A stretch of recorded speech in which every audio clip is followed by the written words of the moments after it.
აჭარის უმაღლესი საბჭო ფარმაცევტთა ასოციაციასთან ერთად წამლისა და ფარმაცევტული საქმიანობის შესახებ ახალ კანონპროექტზე მუშაობას იწყებს. კანონპროექტის მიზანს ფარმაცევტული დარგის განვითარება, წამლის მიმოქცევის, ფასების, იმპორტის სახელმწიფოებრივი რეგულირება წარმოადგენს. სამწუხაროდ საქართველოში ფარმაცევტული მომსახურება ან დაბალია, ან საერთოდ არ არსებობს, იმის გამო რომ მოუწესრიგებელი საკანონმდებლო ბაზა არის. რა თქმა უნდა, როდესაც ჩამოყალიბებული ბაზარი არის, იქ უკვე აღარ იქნება კომპანიები, რომლებიც ძალიან დიდ მოგებაზე არიან ორიენტირებული. კანონპროექტი დარგში არსებული ხარვეზების გამოსწორებას რამდენიმე მიმართულებით გულისხმობს, შეიქმნება წამლისა და ფარმაცევტული საქმიანობის სააგენტო, წამლის ხარისხის კონტროლის მექანიზმები. სფეროში ჩართული ადამიანები მიიჩნევენ, რომ რეფორმა ბაზარზე წამლის ფასების კლებას გამოიწვევს. მრავალი სიახლეა და მათ შორის ერთ-ერთი არის სწორედ ის, რომ სასიცოცხლოდ აუცილებელ და ესენციალურ წამლებზე პირველ ეტაპზე მაინც არ ვამბობთ ყველა წამალზე.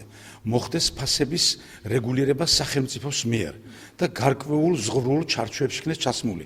არის შემთხვევები ზოგიერთ წამალზე 1500 და 2000%-ია დანამატი. თუ კი სახელმწიფო აიღებს რეგულირებას იმ ძირითად ესენციურ წამალ ფორმებზე მაინც, რომელიც გენერიული სახელწოდებით არის დაახლოებით 334, ეს ნიშნავს, რომ მოსახლეობისათვის ხელმისაწვდომი გახდება ეს სასიცოცხლო აუცილებელი პრეპარატები მაინც. რადგანაც დღესდღეობით სახელმწიფო არ რეგულირებს არც ერთ პრეპარატებზე ფასს. ინიციატივის შესახებ დღეს აჭარის უმაღლესი საბჭოს კომისიის სხდომაზე მსჯელობდნენ. სხდომაზე ახალ კანონპროექტთან ერთად აჭარის ჯანდაცვის მინისტრმა სამინისტროს პირველი კვარტლის ანგარიშიც წარმოადგინა. ყველა ვალდებულება, რაც გვქონდა აღებული მოსახლეობის წინაშე ჩვენ შევასრულეთ. ჩვენ გვქონდა ორ პროგრამაში შეფერხება, ეს იყო სოფლის ექიმამდელი სამედიცინო დახმარების პროგრამა, როცა ვერ შევძელით დროულად შეგვესყიდა შესახვევი მასალებით, მაგრამ თარგმნილი მარაგი არსებობდა, ეს გამოიწვია ბაზარზე ფასების ცვლილება.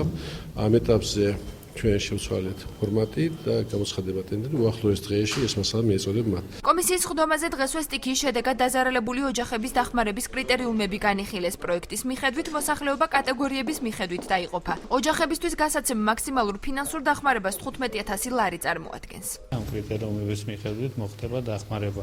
ეს ყველაზე მნიშვნელოვანი იმით არის, რომ ყველანაირი საკითხი, დახმარების საკითხი მოექცა სამართლებრივ ჩარჩოში, იქ პირველ რიგში იქნება სტიქია გათვალისწინებული და იმის შემდეგ იქნება აი სოციალური მდგომარეობა თუ რა მდგომარეობაში იმყოფება ესა თუ ის ოჯახი და რა ქულების მიხედვით მოხდება თანხების გაცემა. აჭარის უმაღლეს საბჭოში ვარაუდობენ, რომ წამლისა და ფარმაცევტული საქმიანობის შესახებ ახალი კანონპროექტის მიღებას საქართველოს პარლამენტის საგაზაფხულო სესიის ბოლომდე შეძლებს.